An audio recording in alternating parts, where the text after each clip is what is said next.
Bonjour à tous et bienvenue sur la chaîne, j'espère que vous allez bien.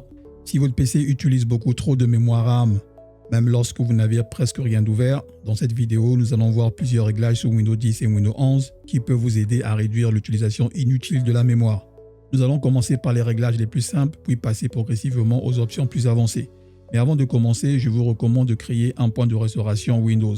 Comme ça, en cas de problème après une modification, nous pourrons facilement revenir en arrière. Pour créer un point de restauration, cliquez sur le menu Démarrer. J'utilise mon deuxième écran, donc bien sûr, vous n'allez pas voir ma barre de tâches. Et recherchez Créer point de restauration. Dans cette fenêtre, vous devez retrouver votre disque principal qui est le disque C. Et vous devez vous rassurer qu'il est bien sûr On. Ensuite, cliquez sur Créer et donnez un nom à votre point de restauration.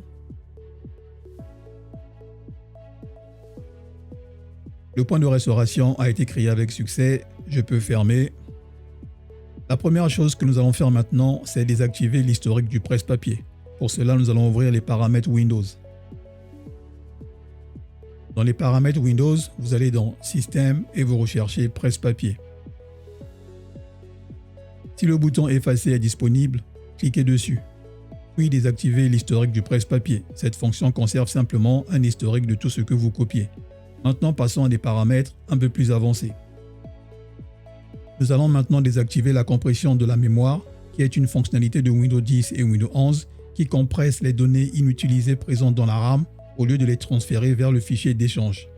Pour ce faire, nous allons faire un clic droit sur le menu Démarrer et choisir Terminal Administrateur.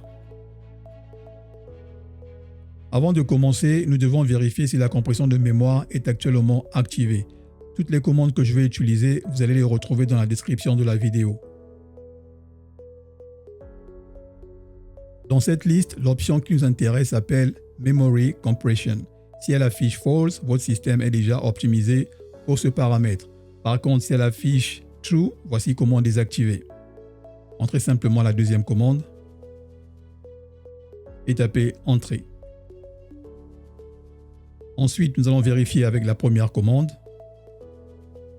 Et on peut voir que Memory Compression est passé sur False, ce qui veut dire qu'elle a été désactivée. Et si vous souhaitez la réactiver par la suite, utilisez la troisième commande, comme je l'ai dit, disponible dans la description de la vidéo. Dans de nombreux cas, désactiver cette fonctionnalité peut contribuer à réduire une utilisation élevée de la mémoire RAM.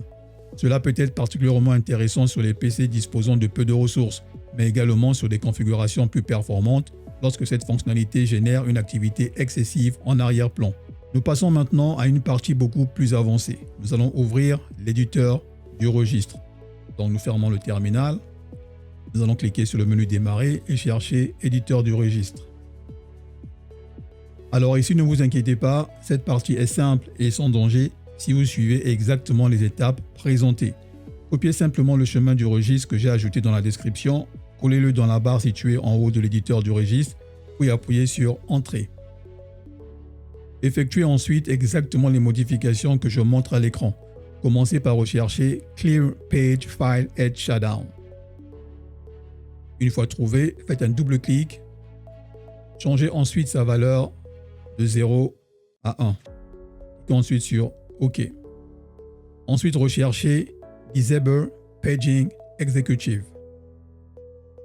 Faites la même chose, double-clic. De 0, vous mettez 1. Enfin, recherchez Lodge System Cache. 0, vous mettez 1. Cliquez ensuite sur OK. Alors que feront ces modifications? Elles vont simplement permettre à Windows de mieux gérer la mémoire RAM. Ce sont simplement des modifications que j'utilise personnellement et que j'ai voulu partager avec vous. Maintenant, nous allons copier la deuxième commande. Comme elle est assez longue, je la copie. On la colle au même endroit, on remplace la première et on clique sur OK. Une fois arrivé à cet emplacement, nous allons rechercher la valeur appelée Start. Nous allons faire un double-clic. Nous allons passer de 2 à 4. Cliquez ensuite sur OK. Voilà, c'est terminé. Surtout, n'oubliez pas, à la fin de tout ce qu'on va faire, vous devez redémarrer votre ordinateur. Alors, en désactivant, plutôt en changeant de valeur de 2 à 4, cela va simplement désactiver le service NDU qui peut provoquer une utilisation élevée de la RAM ou du disque sur certains systèmes. Maintenant, nous allons regarder la mémoire virtuelle de Windows, également appelée fichier d'échange ou page file. Donc, on ferme notre éditeur. Nous allons faire un clic sur le menu démarrer et nous allons taper 6dm.cpl. Rendez-vous ensuite dans les paramètres avancés. Ensuite, dans performance, cliquez sur paramètres. Cliquez sur avancé. Et dans mémoire virtuelle, allez sur modifier. Ici, vous devez décocher la gestion automatique du fichier d'échange pour tous les lecteurs. Et ensuite, choisissez taille personnalisée. Dans mon cas, j'ai 96 Go de RAM. J'oublie une chose, je sors ma calculatrice. Comme je le disais, dans mon cas, j'ai 96 Go de RAM. Je vais ouvrir Système information. On peut voir RAM physiquement installé, j'en ai 96. Donc vous allez faire par rapport à vos RAM, mais le principe restera le même. Vu que dans mon cas, j'ai 96 Go de RAM, pour la taille initiale, je prends déjà la taille recommandée. Maintenant, pour déterminer la taille maximale, je vais effectuer un petit calcul. Windows demande ici une valeur en mégaoctets, alors que ma mémoire physique est exprimée en gigaoctets. Je commence donc par multiplier mes 96 Go par 1024 afin de les convertir en mégaoctets.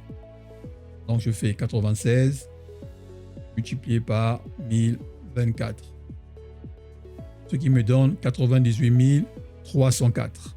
Ensuite, pour cette configuration manuelle, je vais définir une taille maximale correspondant à 1,5 fois ma quantité de RAM physique.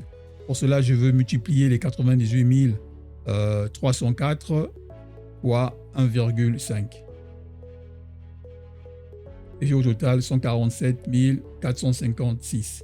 Ça, c'est le maximum. Ça, c'est la taille maximale que je vais rentrer dans ma mémoire virtuelle. Ensuite, je clique sur 7. OK. Ici, il me dit simplement pour que les modifications s'appliquent, je dois redémarrer mon poste. Je clique sur OK. OK. OK. Le redémarrage, je veux mettre plus tard. Je peux fermer ma calculatrice. Maintenant, nous allons ouvrir les services Windows. Donc, on clique sur le menu démarrer, on tape simplement service. Et dans service, recherchons Sysman et nous allons le désactiver. Faites un clic droit dessus. Arrêtez-le d'abord. Refaites un clic droit. Propriété. À la place de automatique, mettez désactiver. Cliquez sur appliquer. OK. Alors, qu'est-ce que cela va faire? Cela va simplement empêcher Windows de précharger agressivement certaines applications dans la RAM, ce qui peut consommer de la mémoire et provoquer une activité supplémentaire du disque pendant une session de jeu.